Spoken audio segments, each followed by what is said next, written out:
Praise the Lord. जय मसीह की। परमेश्वर का धन्यवाद करता हूँ इस समय के लिए। परमेश्वर ने एक अनमोल समय दिया ताकि उनका नाम को और ऊँचा उठाए और उनका नाम की हम प्रशंसा करें। और हम आगे बढ़े उससे पहले एक प्रार्थना करते हैं। आओ हम प्रार्थना करें। है हमारे जीवित और पवित्र ईश्वर पिता, धन्यवाद करते हैं आपके जीवित वचनों के लिए पिता, जो हमारे हृदयों में काम करते हैं, हमारे हृदयों में बीज बोते हैं और हमारे हृदयों में फल लाते हैं पिता। अनमोल वचनों के लिए आपका कोटि कोटि धन्यवाद करता हूँ पिता। पवित्र शास्त्र में लिखा है कि आपका जो वचन है कहीं पर बोया जाता है वो व्यर्थ नहीं होता है पिता, और वो कुछ न कुछ फल लाता है पिता। आपका वचन को लिए कोटि कोटि धन्यवाद करता हूँ पिता। आपसे प्रार्थना करता हूँ जब मैं आपका वचन की बातें करूँ, आप मुझे पवित्र आत्मा के द्वारा भर देना पिता, ताकि मैं जो भी बातें करूँ प्रभु आपका वचन से बातें करूँ पिता, और आपके वचन की महिमा हो सके पिता। ये आपसे प्रार्थना आपसे मैं विनती करता हूँ पिता। और सुनने वालों के साथ रहना पिता, ताकि जो भी आपके वचन सुन रहे हैं उनके जीवन में जो भी परेशानी है, जो भी तकलीफ है और जो भी पाप है पिता, उनसे से उनको छुटकारा देना, और आप उनका परिवार को, उनके रिश्तेदारों को आपका वचन चुनने में मदद करना पिता। ये आपसे प्रार्थना आपसे मैं विनती करता हूँ पिता।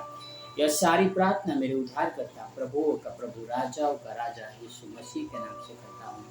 आमीन आमीन आमीन। भाई और बहन और मित्रों, पवित्र शास्त्र में हर बातों का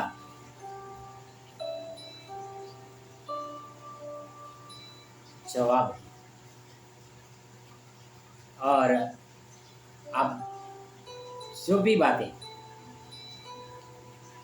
पवित्र शास्त्र में ढूंढोगे वो बातें आपको मिलेगी। ऐसी कोई बातें नहीं है जो आपका जीवन से जुड़ी हुई हो और वो बातें पवित्र शास्त्र में न मिले। सिर्फ पवित्र शास्त्र बाइबल ही है जो हमारे हाल जो हम जी रहे हैं उनके लिए भी मार्गदर्शन करती है, और मरने के बाद हमारा क्या होने वाला है उनके बारे में भी मार्गदर्शन करती है। कई बार लोगों के अंदर एक सवाल आता है कि क्या हम सभी का जो रिश्ता है, यानी माता पिता भाई बहन, पृथ्वी पर सीमित है या हम स्वर्ग में भी वो रिश्ते कायम रहेंगे। कई बार यह भी सवाल आता है, क्या हम मरने के बाद हमारे रिश्तेदारों को, हमारे मित्रों को परमेश्वर के सामने उपस्थित होंगे तो पहचानेंगे या नहीं पहचानेंगे? ऑफ कोर्स हमारे अंदर इस प्रकार के ख्याल आते हैं। और बात रही रिश्तों की, जो भी रिश्ता है पृथ्वी पर का, वो रिश्ता पृथ्वी तक ही सीमित है। बात रही पहचान की, पहचान तो वहां पर एक दूसरे की होगी। चाहे मैं नरक में रहूं, मेरे परिवार जन स्वर्ग में रहे, मैं नरक में से मेरे परिवार जनों को पहचानूंगा, मेरे परिवारजन मुझे पहचानेंगे कि नरक में है। मीन्स वहां पर पहचान होगी कि यह बंदा वहां पर पृथ्वी पे था और आज वो नरक में है और हम स्वर्ग में हैं। तो इस प्रकार के पहचान होगी। अब हम पवित्र शास्त्र बाइबल में ही पढ़ते हैं। लूक का 16 में 19 से लेके 29 तक। Look 16 19 to 29। यहाँ पे लिखा है, एक धनवान मनुष्य था जो बैंगनी कपड़े और मलमल पहनता और प्रतिदिन सुख विलास और धूमधाम के साथ रहता था। और लाजर नाम का एक कंगाल घावों से भरा हुआ उसकी देवड़ी पर छोड़ दिया जाता था और वह चाहता था कि धनवान की मेज पर की जुठन से अपना पेट भरे, वरना कुत्ते भी आकर उसके घावों को साटते थे। और ऐसा हुआ कि वह कंगाल मर गया और स्वर्गदूतों ने उसे लेकर अब्राहम की गोद में पहुंचाया। और वह धनवान भी मरा और गाड़ा गया और अधोलोक ने उसमें पीड़ा में पड़े हुए अपनी आंखें उठाई और दूर से अब्राहम की गोद में लाजर को देखा और उसने पुकार कर कहा, हे पिता अब्राहम, मुझ पर दया करके लाजर को भेज दे ताकि वह अपनी उंगली का सिरा पानी में भिगोकर मेरी जीभ को ठंडी करे, क्योंकि मैं इस ज्वाला में तड़प रहा हूँ। परंतु अब्राहम ने कहा, हे पुत्र, स्मरण कर कि तू अपने जीवन काल में अच्छी वस्तुएं पा चुका है और वैसी लाजर बुरी वस्तुएं, परंतु अब वह यहाँ शांति पा रहा है और तू तड़प रहा है। और इन सब बातों को छोड़ हमारे और तुम्हारे बीच एक बड़ी खाई ठहराई गई है कि जो यहाँ से उस पार तुम्हारे पास आना चाहे वे न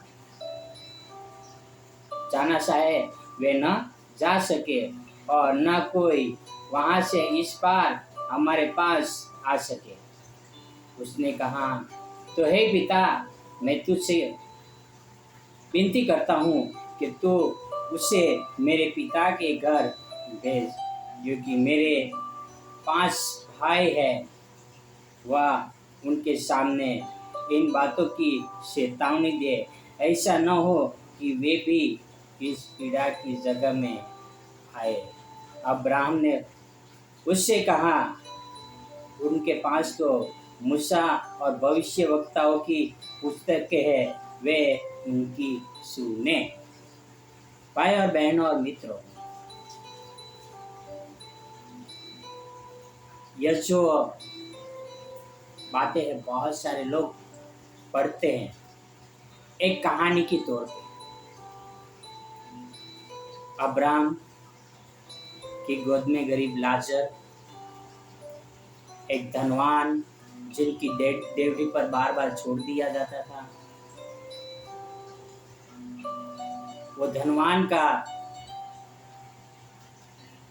जूठा जो नीचे गिरा हुआ रहता था वो उठा के खाता था और वो धनवान बहुत ही सुख विलास से रहता था। वह कभी इस गरीब के ऊपर तरस नहीं खाता था। कुत्ते भी आते थे और उस गरीब लाजर के घाव को चाटते थे।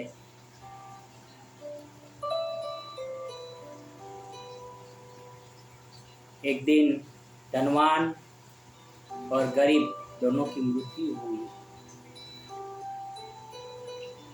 गरीब को उठाकर अब्राहम की गोद में स्वर्गदूत ने पहुंचा दिया, जो लाजर दुख भोग रहा था, और अमीर को उठाकर नरक की खाई में डाल दिया गया। वहां से तड़पता हुआ पुकार रहा है किसको? उस लाजर को जो उनका जुटान खाया करता था, उस अमीर का। और कह रहा है कि उसको मेरे पास भेज दो। वो अपनी एक उंगली की शीरा से मेरी जीभ को ठंडा कर सकता है। और लाजर को अब्राहम की गोद में बैठा हुआ था और उसको वो पहचान रहा था।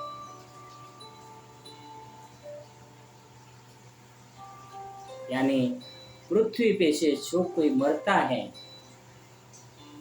परमेश्वर के सामने जो जाता है और यहाँ पे नरक में भी जाता है, वहां से एक दूसरे को देख तो सकते हैं, एक दूसरे को पहचान सकते हैं, पर एक दूसरे के पास जा नहीं सकते।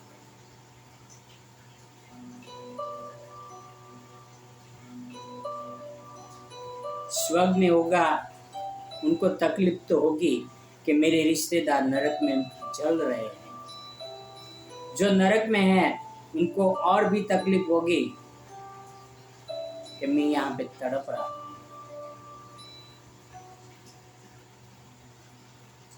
वह धनवान कहता है कि उस लाजर को मेरे पिता के घर भेजिए, ताकि वह यहाँ की कहानी बताए कि नरक में क्या क्या होता है। अब्राहम ने कहा कि उनके पास मूसा और भविष्यवक्ताओं की पुस्तकें है, उनकी सुने। भाई और बहन और मित्रों, हमारे पास परमेश्वर के वचन है, यीशु मसीह के वचन है, हम उनको सुने। हम परमेश्वर के वचन के अनुसार चले, वही है जो हमारा उद्धार करवा सकता है। बाकी दुनिया की कोई ताकत नहीं है जो आपका उद्धार करवा सकता है। क्या आप चाहते हैं कि आपके परिवारजन भी आपके साथ स्वर्ग में हो? क्या आप चाहते हैं आपके प्रिय मित्र भी आपके साथ स्वर्ग में हो? उठाओ परमेश्वर का वचन, उनसे बातें करो और बताओ कि न्याय के दिन ऐसी हालत होने वाली है, नरक में तड़पने से अच्छा पृथ्वी पर थोड़ा दुख उठा ले, थोड़ा दुख भोग ले, ताकि अनंत जीवन के लिए हम स्वर्ग के वारिस हो सके। हमारे परिवार के साथ भी, हमारे रिश्तेदारों के साथ भी, हमारे दोस्तों के साथ भी हम परमेश्वर के वचन बांटे और उन्हें भी चेतावनी दे कि वो भी परमेश्वर की राहों पे चले। हमारे पास परमेश्वर के वचन है, हम परमेश्वर के वचन के अनुसार चले। ऐसा ना हो कि उस धनवान व्यक्ति की जैसा हमें नरक की आग में डाल दिया जाए और वहां पे हमें तड़पना ही तड़पना। आओ हम पापों से मन फिराए और परमेश्वर की ओर लौटे, और परमेश्वर हमें अनंत जीवन के लिए स्वर्ग दे दे। आओ हम परमेश्वर को अपना सब कुछ समर्पण करें। God bless you. Have a wonderful day.